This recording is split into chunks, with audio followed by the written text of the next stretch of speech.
कितनी होती है? 73% अब देखिए 73% में से हिंदुस्तान की सबसे बड़ी कंपनियों में उनकी मालिकों की लिस्ट निकालिए, आपको एक व्यक्ति नहीं मिलेगा 73% वाला। उसके बाद मीडिया के मालिकों की लिस्ट निकालिए, बड़े बड़े इनके जो पत्रकार हैं उनकी लिस्ट निकालिए, आपको 73% में से एक नहीं मिलने वाला है। उसके बाद प्राइवेट अस्पतालों के मालिकों की लिस्ट निकालिए, स्कूल और कॉलेज जो चलाते हैं, private school, private college, private university, उनकी लिस्ट निकालिए, उधर आपको 73% का कोई नहीं मिलेगा।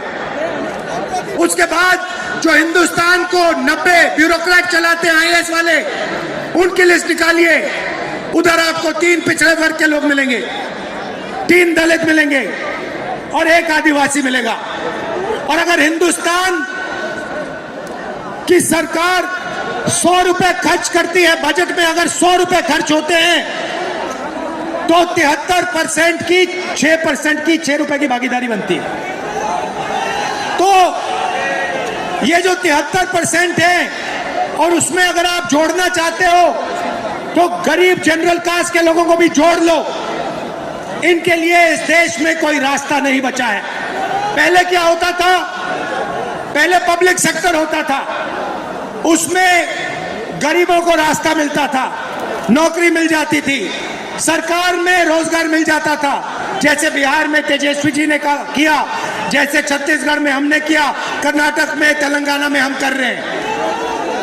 मगर नरेंद्र मोदी जी ने ये सारे के सारे रास्ते बंद कर दिए। सेना में आप जाते थे, वहां अग्निवीर लागू कर दिया। अब देखना, अग्निवीर लागू किया और अग्निवीर में पहली बार इस देश में 2 तरीके के शहीद होंगे। एक शहीद होगा, उसको शहीद का दर्जा मिलेगा, उसे पेंशन मिलेगी, उसे कैंटीन मिलेगी और उसे गांव में, शहर में आदर मिलेगा। दूसरा शहीद होगा, अग्निवीर होगा, वो शहीद होगा, उसे शहीद का दर्जा नहीं मिलेगा, उसको पेंशन नहीं मिलेगी, उसको कैंटीन नहीं मिलेगी और उसको ट्रेनिंग भी सही नहीं मिलेगी। एक तरफ चाइना के सैनिक, पाकिस्तान के सैनिक सालों की ट्रेनिंग लेते हैं और हमारे युवाओं को नरेंद्र मोदी 6 महीने की ट्रेनिंग देने के बाद उनके सामने खड़े करने की कोशिश कर रहा है। नतीजा आप जानते हो।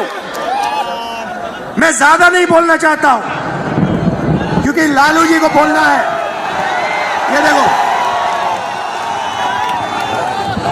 लालू जी को बोलना है, मगर मैं सिर्फ ये कहना चाहता हूं, बीजेपी के लोगों को गलतफहमी में नहीं होना चाहिए।